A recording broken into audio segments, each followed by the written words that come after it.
It looks like a prison, protected by chain link fence and barbed wire, closed-circuit cameras, and a serious-looking security system. But this is actually a classroom. It's the teaching lab for Niagara College's new cannabis production program. They call it the Cannabunker. This is the first day of classes and the media is here, but a last-minute regulatory snag means there aren't any cannabis plants yet. If someone can cut 2 of the plants off so we just have the soil, that would be very good. So for today's photo op, Professor Bill McDonald has them using the remnants of houseplants. Just because if it goes on TV and we're using poinsettias, it's like, seriously? I thought you were teaching cannabis. They are. This is the first post-secondary commercial cannabis production program in Canada, according to the college. Clearly a bit of a challenge to set up when the subject matter doesn't become legal until 6 weeks after school starts. But the dean says the college didn't want to wait. The demand is there for our graduates, too. Vivian Kennard says legalization has created a labor crunch. Well, what better place for someone to get hands-on experience with weed than a college campus? They're not being taught theoretically. They're not being taught by simulation. They are actually being taught with real hands-on in the workplace experiences while they're still a student. I never thought 5 years ago that we would be here in this classroom starting a course on commercial cannabis production.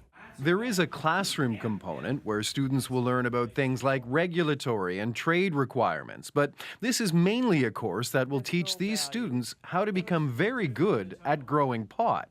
So how did people react when you told them you wanted to grow weed? There were many reactions across the board.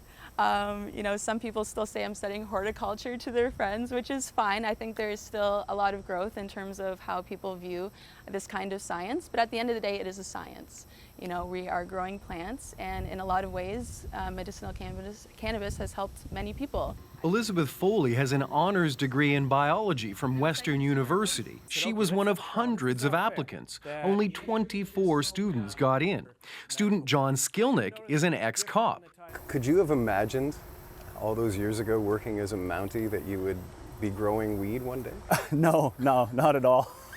I did have to reconcile with myself the whole idea of legalization, having been in the RCMP. As I thought about it, I sort of did reconcile that if this is an opportunity to do things right, and I think in order to do them right, the industry has to bring cannabis into the mainstream, and we have to change the perception of cannabis use. Here is where the jobs are. This nearly 50,000 square meter greenhouse complex is owned by CannTrust, a medical marijuana producer that is now ramping up production in advance of legalized recreational use. Are you hiring right now? Oh, unstopping. Yep, the hiring process happens all the time. So every week it's a new head count. This is an industrial operation, but also a meticulous, even clinical process, with a small army of white-suited workers carefully cultivating plants and creating customized strains. We operate a very technical grow, so it can be likened to a Ferrari. And everybody thinks they can drive a Ferrari, but of course you get behind the wheel of a Ferrari and you're going to spin it out pretty quickly unless you know what you're doing. And that's what we have here, is we have a Ferrari of a cultivation system, and it takes trained operators in order to make it work. And that's just the grow side. There's also marketing and distribution, compliance and quality control, research and product development, which is why other schools are also starting pot programs. Here at the University of Guelph, they're laying out the footprint for a building designed specifically for weed research. This is where the new facility will go? Yeah, this is the new facility gonna be. Professor Yubin Zhang says they're probably about 2 years away from their own cannabis program here, but licensed producers are already knocking on his door.